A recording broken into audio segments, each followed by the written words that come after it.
Hey guys. So, sorry. Oh! This isn't the prettiest background, but I wanted to shoot outside because it's really nice out and it's January 18th, so gotta take it where you can get it, right? Anywho, so, yeah, and I'm not in the prettiest location. I live in Texas now, and we're not in a pretty part of Texas. So there's no like park, close by park that I can run to be like, it's pretty. But anyway, it's all good.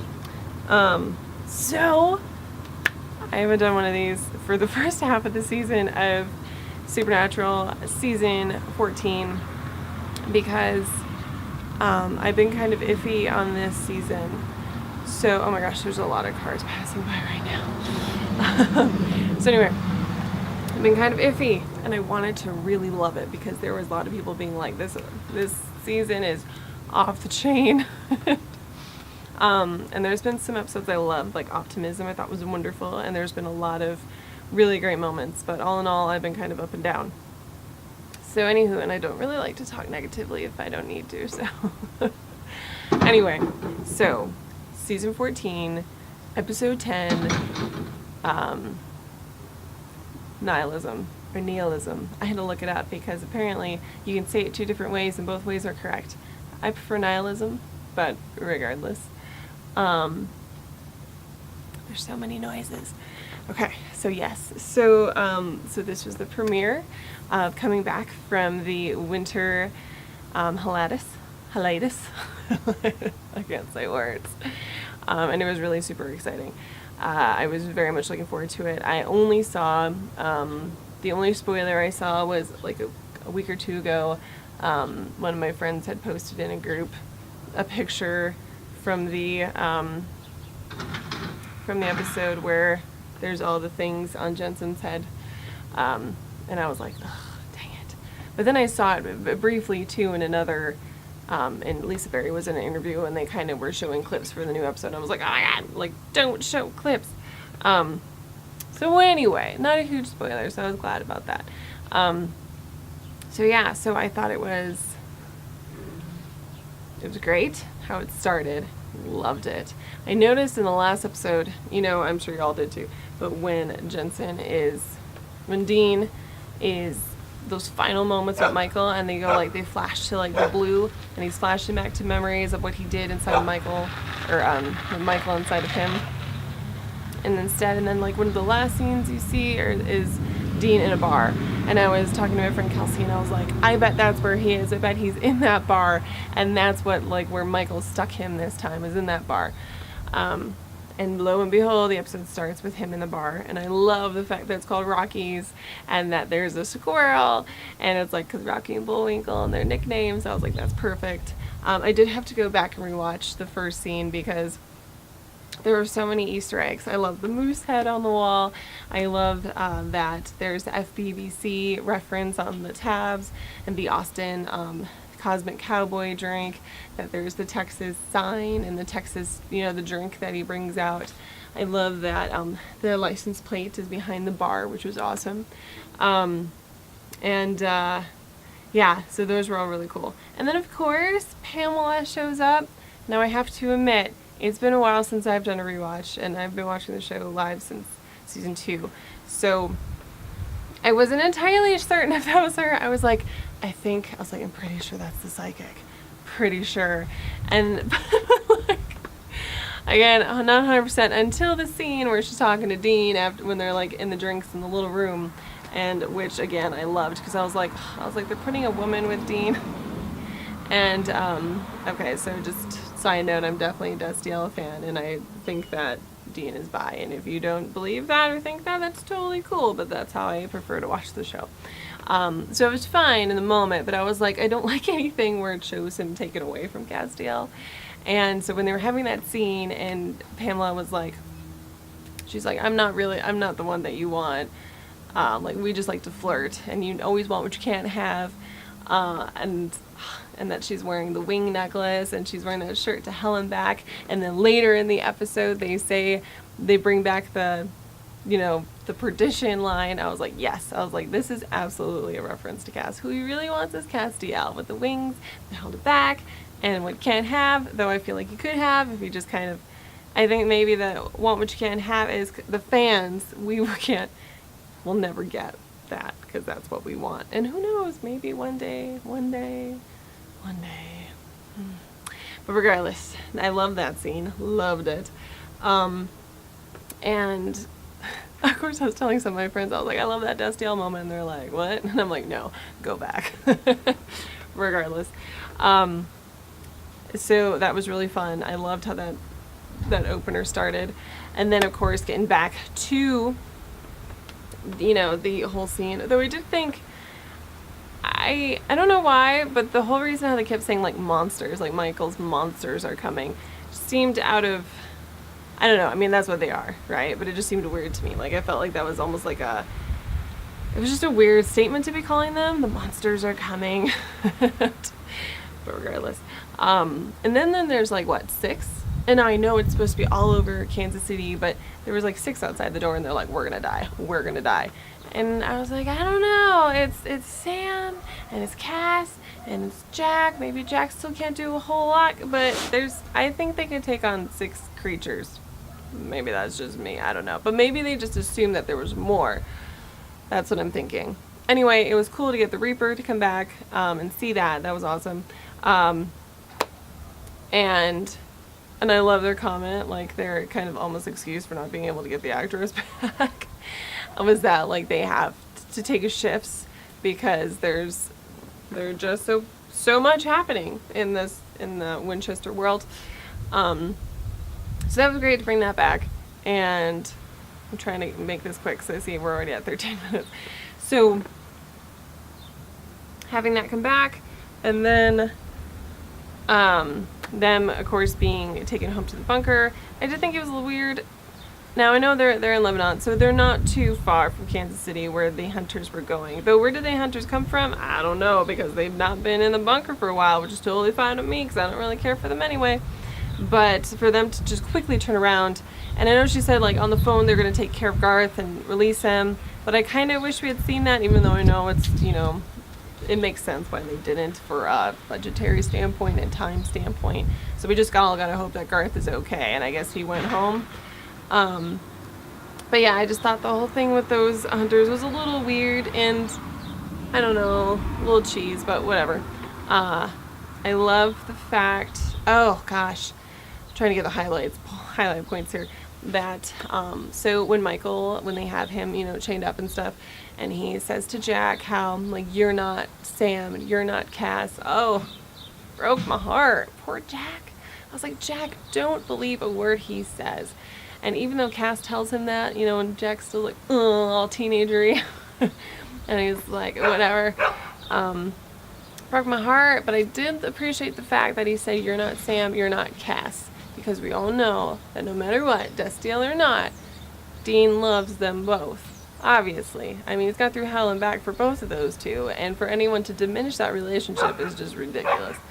So, anywho, there's okay, let's kind of skip forward. So when they're in his Dean's head, and I loved it because Misha had mentioned at a convention that there was this scene where they take place on the empty soundstage that they used for the empty, and that like when they were filming it like wide, that Sam looked, you know, because he's tall, that Cass looked like really tiny, like a midget next to him. And I was like, I wonder what scene that would be if it's not in the empty. And I was like, lo and behold, it's Dean's brain. So that was funny and kind of fun. I always like when you can figure out like what the actors had talked about or mentioned, then you're like, oh, it was this scene. Okay, cool. So, I have 10 minutes left. Okay. I was like, I can't read my camera thing. So when they're in there and you're hearing all of Dean's trauma, it's so sad and heartbreaking.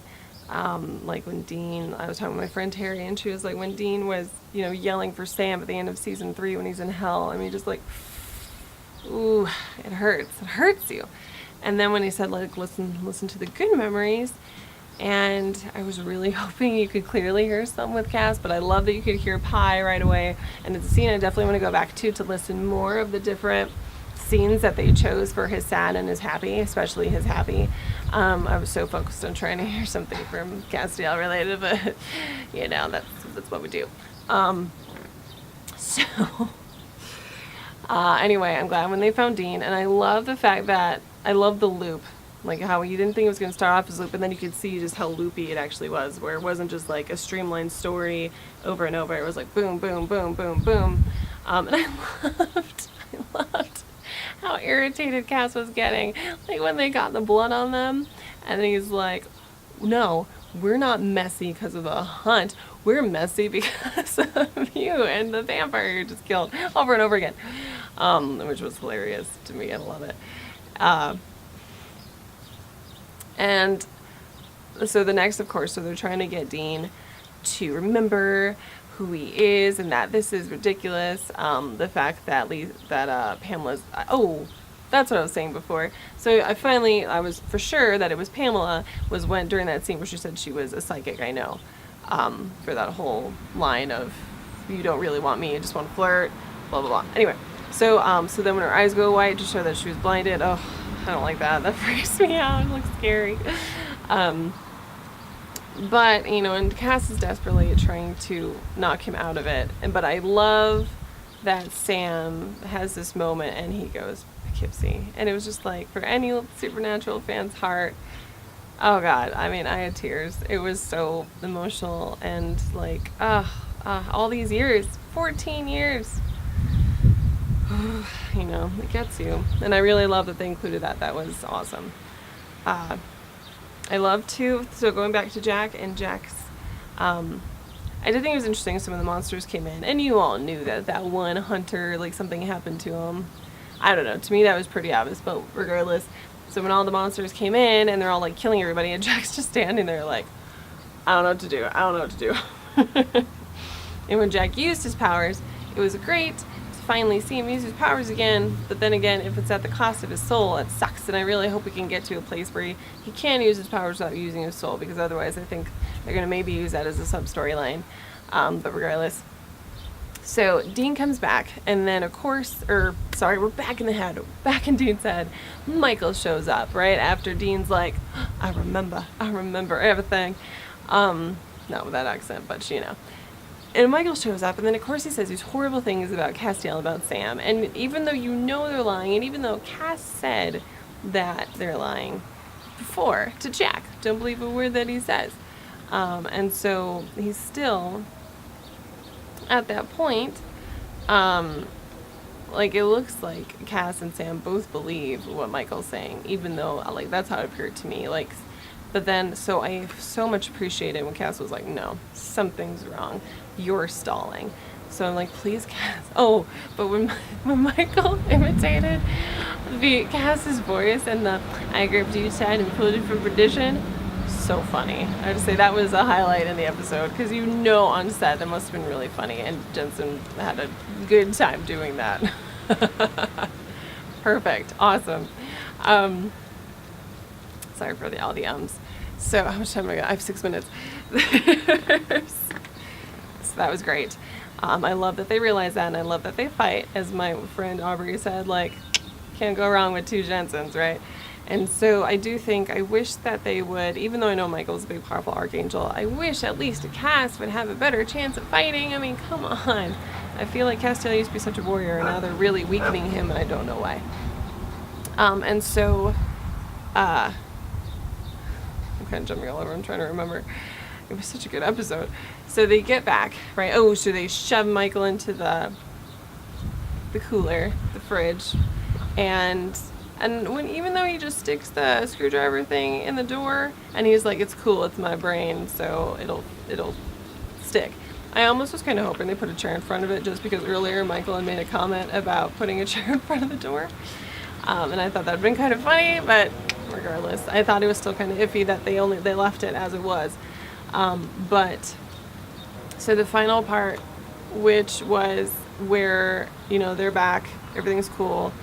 Jack and Castiel have the most precious, wonderful father-son moment of Cass telling him, like, don't use your powers, it's going to burn up your soul and it'll change your personality and it'll be bad. I love that. It was so sweet, and you could just see the fatherliness in Castiel, and it just melted my heart. It's like, oh, so precious.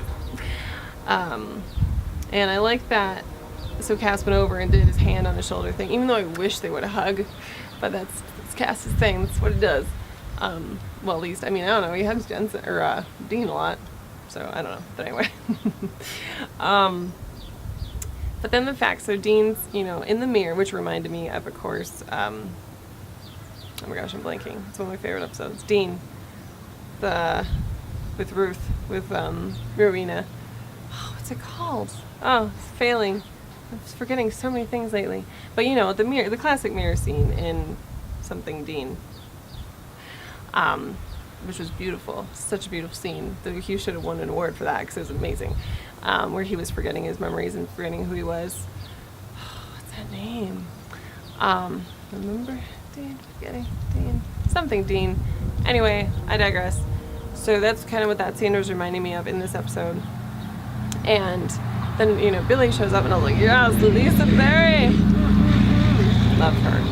And with the books, of course, I got scared when she started talking about the books and saying that they all changed and they're all with Michael escaping, which I was like, ugh, it's like great. Except for one. And when he goes through the book, and to me it did look blank, like the pages did look blank, but I don't know if that's just because it ends or what. But his reaction and his teariness, so I have to admit, at first I was like, oh no, it's something way worse. Then other people were bringing up that maybe it's a happy ending, or maybe it's blank. And again, I kind of thought it was blank, but I wasn't thinking positive, I'll tell you that. And that maybe he just has to write his own ending, which is why, what am I supposed to do with this? Like, there's nothing there. Which also could be why she showed him in the first place, because there is nothing, so it's not like a spoiler to his ending or whatnot. So I thought that was also heartbreaking. It was beautiful. And if you think of it as a happy ending, with his tears, it's like, oh my gosh, you know, like he could have this happy ending that he always wanted. Though, of course, if he does get that happy ending and then Castiel flicks away, I'm gonna be so mad. So mad. But yeah, so anyway, I thought it was a stellar episode. I thought it was fantastic. I'm super excited to see where it goes from here. I'm glad that we had some of our ladies back. I have to look up the Dean, I guess his memories, SPN, because it's bothering me. What's it called? Season 12, episode 11. I know this is super interesting, right? Why won't they tell me? Why don't they just tell me the title? It's talking about the episode, but it's not giving me the title of the episode.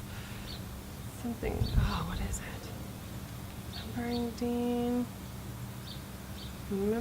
Regarding Dean. Kept thinking the arc and not regarding Dean. Such a great episode, too. Anyway, so that was my thoughts. I'm super excited. I can't wait to see what happens. I'm super excited as well for the 300th episode, and I'm really hoping I don't see any spoilers from now until then, because I've already seen plenty, and I don't want I'm really mad at EW for releasing photos and for releasing who's going to be in it. I think that's ridiculous, and I know that they want to advertise it so there's a ton of viewers and blah blah blah, but why couldn't it have been a surprise for his fans who've been sticking with the show this whole time? I'm still mad about that. Grr. But okay, all right, anyway, thanks for watching. Hopefully it wasn't too noisy. All right, until next week, bye.